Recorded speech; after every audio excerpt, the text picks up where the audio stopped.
soon as you come down the stairs, you are completely immersed in a room, not just a room, an entire basement full of aquariums. Sarah and her husband John maintain this incredible fish room. This is the type of fish room that I absolutely love. There's not a specific focus on any one type of fish, being cories or catfish or cichlids or anabantoids or live bears. They are both very much generalists. They keep a little bit of everything, like this incredible magurna, platies, guppies, and you see tropical houseplants absolutely everywhere.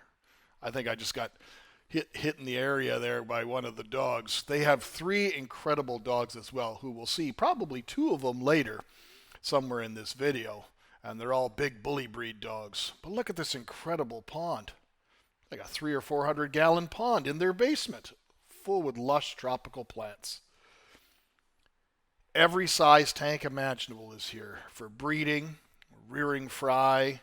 This whole center area is primarily mostly plants that are staged here throughout the winter that go outside on their deck in the spring and summer. Still a little bit cool in Madison, Wisconsin at this juncture for it to be going and putting them out. The overnight temperatures would drop too much for them. But this is a true fish breeder working fish room. Every tank has incredible selection of fish. Staging for breeding projects down the road. She has a lot of extremely unique cichlids, some of you saw in the intro. A lot of unique West Africans, Dankilias, a lot of obscure species that we just do not see commonly in the trade. And just rack after rack after rack. I could spend days in here and always at every corner find something new. There's another angle of that incredible pond.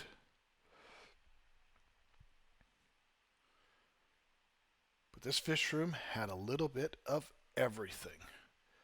Sarah will talk about this pond in a moment and give us a bit more details or background. There's one of those monster South American pilmedelid catfish. I think it's called an achera cat. There's several 14 to 15 inch cichlids and a few odds and ends, but Sarah will give us a bit more detail in a moment. Beautiful geophagus. She definitely has a wet thumb. All right, you have a pretty incredible fish room here. I'd call this an incredible working fish room. This is, you might say it's dirty, and you might say, oh, I don't want to show that, but this is where the magic happens. This is the type of fish room, as I can see behind you there, you have some plaques for not just master breeder, but master breeder, grandmaster, and grandmaster level 2. I'm 1 sea spawn away from grandmaster 3. So how many spawns is that?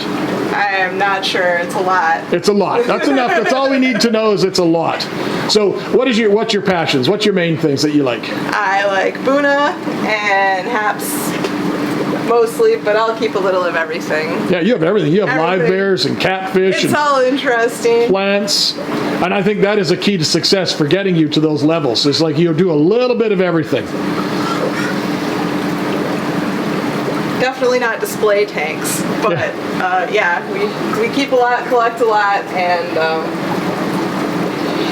one of my dear friends, the guy that formed the Aquarium Society of Winnipeg years and years ago, all his tanks looked like that. And we'd often joke about it that was his magic muln, and that's the stuff that basically separated him from everybody else. And people look at that as being dirty, but that is a full living bio cover, I guess you could call it. And that, it's not dirt. It'll support all sorts of stuff. And that's one of the things, in my opinion, that is keys to success for breeding the diversity of fish that you're successful with. Fry definitely like it. Yep. That tank was full of a lush green moss, and then the pothos grew down into it and sucked all the nutrient out, and the moss died. And then I vacuumed that out like 5-6 times. There's no getting rid of it. It'll come back. All right.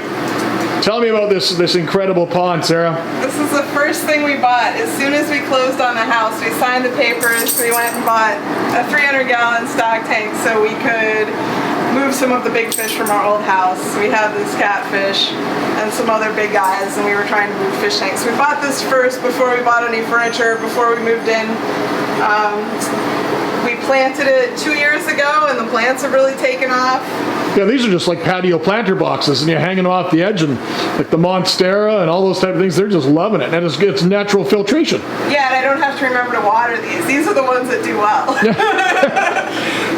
No, but you have a large Characat I see behind the filter there. It's kind of hard to show up on video. Different types. I see a big male Aratus. You got some plecos, and then you have two absolutely honkers of, you said they're what, black belts? Yes. This has become sort of a catch-all for stuff that's not spawning anymore, or display fish I want to keep. It kind of all gets migrated to the pond Nice. when we're done. It's absolutely beautiful, and as I've shown in some of the video, this isn't the plants. There's literally plants everywhere. Not just in the tanks, but all sorts of stuff. I get a lot of it is stuff that you put outside in the springtime. Some of it, yeah. Yeah, that's super cool. So Sarah shares her fish room, not just with all sorts of plants and fish, but with 3 amazing puppies. And this little one here, this is Boston. And Boston's an absolute terror, but he's a good boy, right? He's a good boy. Yeah. So you can see Boston likes to help out in the fish room. He puts his smear marks all over the tank. That's on the outside of the glass, and that's all from him helping. And this little boy is Mycroft. He doesn't help around in the fish room as much, but he's just another good boy. Mycroft, right? No, not you. Well, I sure hope you enjoyed today's tour of this incredible working fish room. I truly cannot thank Sarah and John enough for allowing me into their home, showcasing this incredible collection that they have. Now, I purposely didn't label any of the fish for you guys because I want you guys to tell me in the comments which fish you thought was the coolest, which fish you liked the best. But until then, my friends, till next time, take care.